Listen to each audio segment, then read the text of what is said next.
कपड़े धोने वाली बहू। शादी के पहले से ही विभा को कपड़े धोने का बड़ा शौक था। कभी नल के नीचे तो कभी तालाब के पास। अरे मेरी नीली वाली लुंगी नहीं दिख रही है। विभा की अम्मा, कहाँ रखी है लुंगी? अरे वो तो विभा ने परसों ही धोकर रखी थी आपकी अलमारी में, देखो वहीं होगी। वो ना मैंने आज धो दी, मुझे लगा कि गंदी हो गई होगी। अरे कैसे गंदी हो गई थी? उसे तो मैंने पहना भी नहीं। हे भगवान, इस लड़की के कपड़े धोने की आदत से परेशान हो गया हूँ मैं। जितना तो घर में राशन नहीं आता, उससे कहीं ज्यादा डिटर्जेंट पाउडर का खर्चा है। इसकी शादी करवा दो, शादी जाए अपने घर में ही करे काम, फिर चाहे घर के कपड़े धोने हो या पूरे गांव के। हाँ ठीक बोल रही हूँ, देखता हूँ मैं कोई लड़का। वो दिन भी आ जाता है जब विभा को देखने लड़के वाले आ जाते हैं। लड़की मुझे अच्छी लगी। होने वाली सास कहती है, बेटी अगर कुछ पूछना है तो पूछ लो। वैसे तो हमारी लड़की बहुत ही शर्मीली है, जो बोल दो वो मान लेती है, इसे क्या पूछना होगा। अरे कैसी बात कर रही हो माँ, मुझे इन लोगों के घर रहना है, सवाल तो कई है। हाँ हाँ बेटा, पूछ लो ना, क्या पूछना है। आप लोगों के घर कपड़े कौन धोता है? सास का मुंह बन जाता है। देखो, अगर तुम ये कहना चाहती हो कि तुम्हें कपड़े धोने नहीं आते तो सुन लो, कपड़े मैं ही धोती हूँ, लेकिन तुम्हारे आ जाने के बाद मैं रुमाल तक नहीं धोऊंगी। अरे चुप रहना भाग्यवान, बहू बेचारी घर आई नहीं, उसे डराना शुरू कर दिया। वो क्या है ना बिटिया, अभी तक तो ये कल्लू की माँ ही धोती थी, लेकिन अब तुम्हारे पापा तो दहेज में वॉशिंग मशीन देंगे ही। तभी विभा की माँ बोल पड़ती है, सवाल भी पूछा तो क्या। वैसे भाई साहब, मशीन की तो फिर भी कपड़े धोने की कैपेसिटी होती है। मतलब जो बिटिया दे रहे हैं ना विभा, इसे कपड़े धोने का बहुत शौक है। ये आप लोगों के क्या, आस पड़ोस गांव मोहल्ले सबके कपड़े धो दे और उफ तक ना करे। बाहर देखा नहीं आपने कितने कपड़े सूख रहे हैं, सब हमारी बिटिया ने ही तो धोए हैं। बस भी करो ना माँ, शर्म आ रही इतनी तारीफ सुनकर। और तो और एक दाग निकाल कर दिखाओ तो मान जाओ। हाँ अच्छा अच्छा, माफ करना बेटा, मैंने गलत समझा। हमें तो रिश्ता बहुत पसंद है।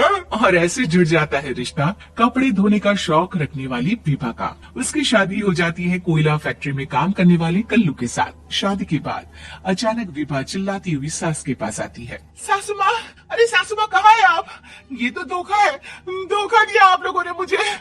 इसे ससुर के चक्कर के बारे में पता चल गया। अरे तो उसमें तुझे क्यों धोखा मिला है? अरे नल में पानी नहीं आता, कपड़े कैसे कब धुलेंगे? अच्छा अच्छा, तू पानी नहीं आ रहा उसकी बात कर रही है। तो आपने क्या सोचा? कुछ नहीं। अच्छा, तेरी माँ ने कहा था कि कपड़े धोने का शौक है, तुझे याद आया मुझे। शौक शौक बोलकर कपड़े धोने वाले मेरे जुनून को कम ना आके सासू माँ, कपड़ा धोना मेरा गुरूर है। तभी पति भी वहाँ आ जाता है। अभी अभी मैंने इसे सनी देओल की फिल्म दिखाई है, उसी के डायलॉग मार रही है माँ। अच्छा सुन, साफ साफ बता रही हूँ, पानी सुबह 4 से 6 और शाम को 10 से 12 आता है, समझी? विभा टाइमिंग सुनकर हैरान हो जाती है। ये क्या भूतों का मोहल्ला है? सुबह 4 बजे उठकर कौन कपड़े धोता है? 4 बजे टंकी में पानी जाता है, फिर सारा दिन धोना ना, किसने मना किया? अरे कैसी बात कर रही है? 200 लीटर की टंकी में कितने कपड़े धो लूंगी मैं, सुबह ही उठ जाऊंगी मैं। अब क्या था, विभा सुबह 4 से लेकर रात के 12 बजे तक कपड़े ही धोती रहती। एक रोज सास पड़ोस से निकलकर कहीं जा रही होती है कि साथ वाली कहती है, हाँ कल्लू की माँ, जरा ये बताओ कि 2 साड़ी है, 2 ब्लाउज और एक पेटीकोट और एक नाड़ी वाला लंबा कच्छा। हाँ तो? अरे तो क्या, कितना लोगी धुलाई ये बताओ। धोबन दिख रहे हैं हम क्या? हमारे पति सरकारी नौकरी से अभी अभी रिटायर हुए हैं और बेटा सुपरवाइजर है कोयला फैक्ट्री में। धोबन समझ रखा है हमें। हाय रे कल्लू की अम्मा, माफ कर दो, वो तो मोहल्ले में यही सब बता रहे थे कि तुमने बहू को कपड़ा धुलवाने के काम में लगा दिया है। सास को पड़ोसन की बात सुनकर गुस्सा आ जाता है। वो घर पहुंचती है जहां घर के बाहर ही इतने सारे कपड़े सूख रहे होते हैं जितने के किसी धोबन के घर पर। अरे ओ कल्लू की दुल्हन, बाहर निकल। माँ जी यहीं आ जाओ, बाथरूम में चादर धो रहे हैं हम। अरे अभी हम धोते हैं, तुमको बाहर निकलो। ये आस पड़ोस वाले बोल रहे हैं कि हम बहू से कपड़े धुलवा कर उसे कपड़ा धोने वाली बना दिए हैं। अरे छोड़ो ना माँ जी, किन लोगों की बातों में आती हो? आस पास के लोगों का तो काम ही होता है कि वो किसी तरह सास बहू को लड़ा दे। बहू सारे घर के कपड़े धोती है, ये क्या कम है? बोलिए। सास को भी लग जाता है कि वो बहू का ये सनकीपन नहीं छुड़वा सकती, इससे अच्छा है कि खुद ही चुप हो जाए। एक रोज सास और बहू मंदिर जाते हैं, जहाँ सास की साड़ी वहाँ खड़ी भीख मांगने वाली से मिलती है। माँ जी क्या बात है, आपकी साड़ी उस भिखारन से कितनी मिल रही है ना? हाँ हाँ देखो तो, दोनों की साड़ी मिल रही है। क्या बात है कल्लू की अम्मा, तुम खुद को तो अफसर की बीवी बताती हो और ऐसी सिंपल सी प्लेन साड़ी पहनकर घूमती हो। सिंपल और प्लेन नहीं है ये साड़ी। तो क्या सोने के धागे से फूल बने हैं? कुछ भी सासू माँ, कुछ भी। हाँ बने थे इस साड़ी में सोने के धागे से फूल। मेरे पति लेकर आए थे मद्रास से स्पेशली मेरे लिए 10,000 की। ताहे भाई साहब इस भिखारन के लिए भी सेम टू सेम साड़ी लेकर आए होंगे 10,000 की।